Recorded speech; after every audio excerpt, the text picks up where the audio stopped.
Don't forget to hit that subscribe button and give this video a like. Just went through my first year officially divorced, and after gaining full custody of our 5 children, I finally learned the complete truth during our custody fight. It was like pulling back a veil to expose the betrayal hidden beneath years of love and trust. But let me take you back. A little background is relevant here, and it sets the stage for the feelings that would come crashing down in waves of betrayal and revenge. I, 36 and first, met my ex-wife, 35F, Emily, in 2007 in our high school history class. I remember it vividly. The first week, she hit me in the face with a hand lotion tube while trying to pass it to the girl next to me. I hated her for it during those high school years because she never offered an apology. Years later, in 2009, we encountered each other again in an ESL English class, just 3 students including ourselves. It was a small class, and she invited me to sit next to her to help with her homework. After a few months, I couldn't help but notice that whatever bitterness I had toward her faded. I fell in love with her through laughter and long talks after class. We started dating in 2010 after I made sure she'd ended her relationship with a mechanic, her mother's secret lover, a revelation that had been swirling around her life. I was in love, and nothing would protect my heart more fiercely than the adrenaline of young romance. But the excitement of a first love was shadowed by chaos. Weeks later, everything I thought I knew about our relationship was shattered when I learned that she had passed me chlamydia. The anger of betrayal hit me. I was inexperienced and asymptomatic while she flaunted her disregard. I believed we were 2 souls dancing closer to intimacy, yet I was left with the remnants of heartbreak and deception. In 2011, I landed a job in it at a local clinic, and my career soared. I forged a strong friendship with the vice president and the hiring manager, a fact I later used to help Emily climb the ranks from receptionist to assistant clinic manager. I felt proud, confident in building a future together. I was not only supporting her career, I gifted her a phone as part of my cell plan. But one day, during a date, she cracked the screen, and while I was fixing it, I noticed messages from another guy flashing across the screen. When I confronted her, she calmed my doubts with an outrageous excuse, claiming she thought it was me testing her loyalty under a different number. I partially believed her then, but could only distance myself. A month later, sensing the gulf between us, she begged to get back together. I acquiesced and continued our relationship, believing this time would be different. In 2013, I received life-changing news. Emily was pregnant. The moment triggered something deep in me. I promised to do things the right way. I tossed away my brand new Roan motorcycle for a more family-friendly Maxima. I bought a house just before our first daughter, Sophia, was born in May 2014. I filled the house with everything she loved because I wanted us to be a family.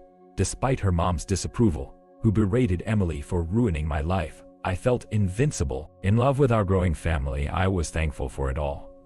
But looking back, the seeds of betrayal were already sown. By late 2015, the prospect of expanding our family excited us when we discovered Emily was pregnant again. This time, it was twins. I was on cloud 9.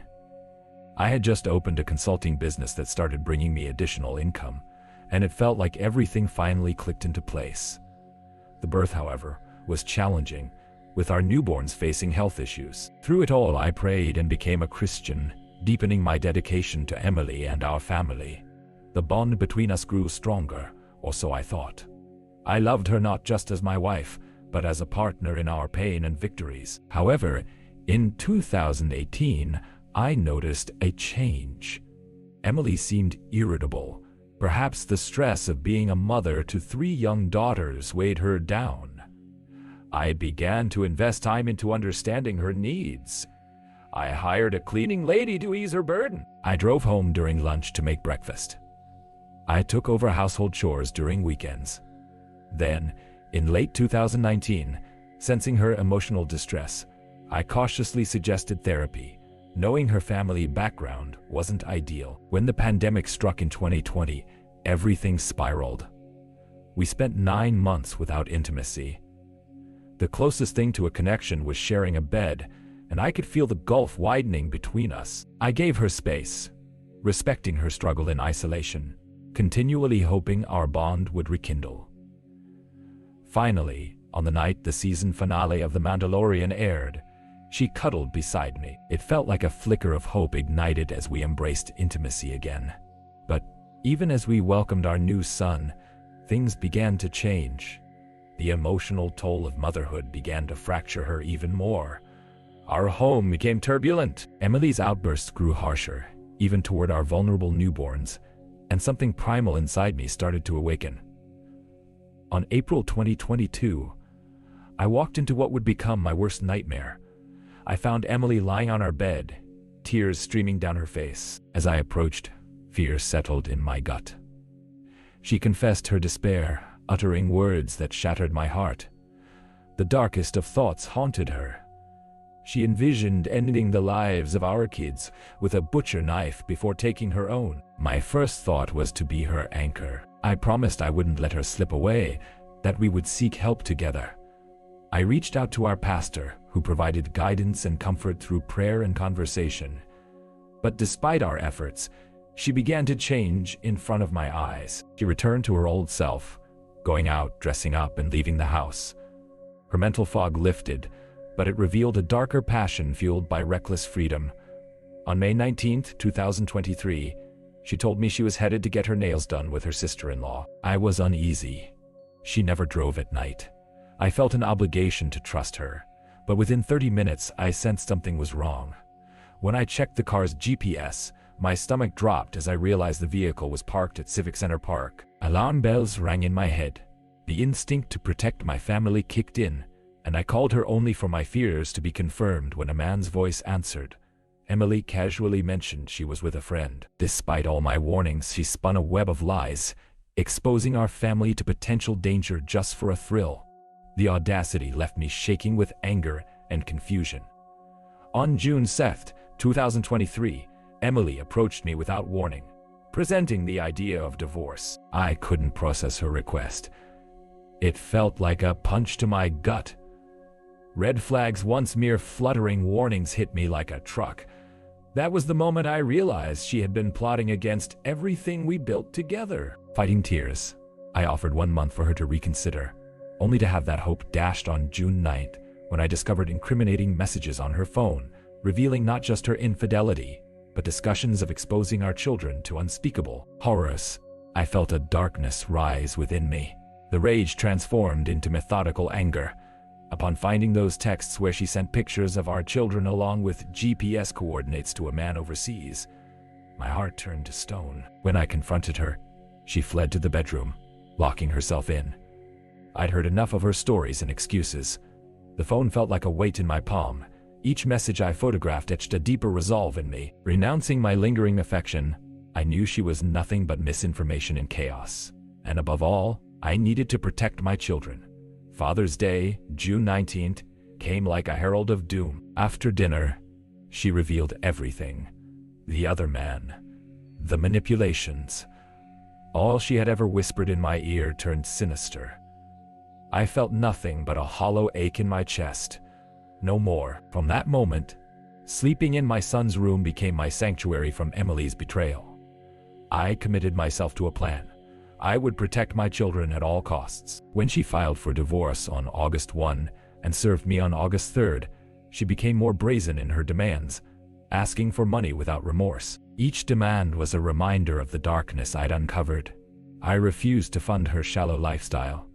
Instead, I stayed, calculating my next move like a chess player biding time. After a grueling court battle spanning 8 months, I finally held the divorce decree in my hands. In May 2024, I left the household with the burden of rising costs and demands, while Emily floundered through dramatics in court, convinced that she would manipulate her way to victory. After our final hearing in March, she decided to vacation in Mexico with her lover, giving me an unexpected advantage. Time to regroup and prepare. I moved the kids to my parents' house, a strategic retreat as I set my mind on a year-long battle for custody. In this new life, I held on to my children tightly. The knowledge that I had won 5,050 custody weighed heavily against the pain of her betrayal, yet my relief was fleeting. On August 4th, I received a shocking text. She wouldn't be handing over the kids anymore. She had switched their school without telling me. I spent sleepless nights wondering where my children were, fighting back tears as they told me they missed me and were scared, not to mention terrified of what she might tell them. After months of playing her games of disruption, I finally secured our family attorney, known for being the most ruthless in the county. With him, the storm gathered strength. On October 8, under a blazing sun, I secured an emergency custody order granting me immediate access to my children. For the first time in weeks, I felt a semblance of hope. In court, Emily came dressed down with only a friend for support while I brought irrefutable evidence. The judge ripped through Emily's narrative, exposing her lies and manipulations as if peeling the bark off a tree to reveal its core. Petitioning for her psychological, medical, and financial records seemed like punishment. Surely they would bury her under the weight of her own fabrications. The discovery of her lover's infidelities compounded the pain of their losses, pushing tear-soaked episodes deeper into her past. What she didn't know was that her betrayal set off a chain reaction, one that would see her barbered before judgment. I found out the truth only later, that the leftover wreckage of our life was tied to Emily's fear of adult responsibility. She had snared herself in a world of drugs, following through with toxic friends who led her into self-destruction, drugged and lost, thinking, if I can't have love, at least I'll find pleasure in chaos. This dark side of her was written in her psychological records. The gamble she took with her life and our children's futures revealed why she wanted to sabotage everything good in her life, all because of jealousy, betrayal, and a descending spiral, fueled by substances. Today I stand at a crossroad. Custody proves a challenge, but the ugliness of our divorce revealed itself as Emily's life crumbles under the weight of her decisions. And still, I know I would be lying if I didn't admit that a part of me has pity for her. Watching someone I thought I loved squander everything for fleeting moments of happiness, convincing myself to focus on my children has become my lifeboat, steering the ship through jagged reefs of despair, betrayal, and heartbreak. I await the trial with quiet resolve, certain our bond will win out in the end. My journey is dark, filled with memories of a life once shared, and a heart now hardened into stone.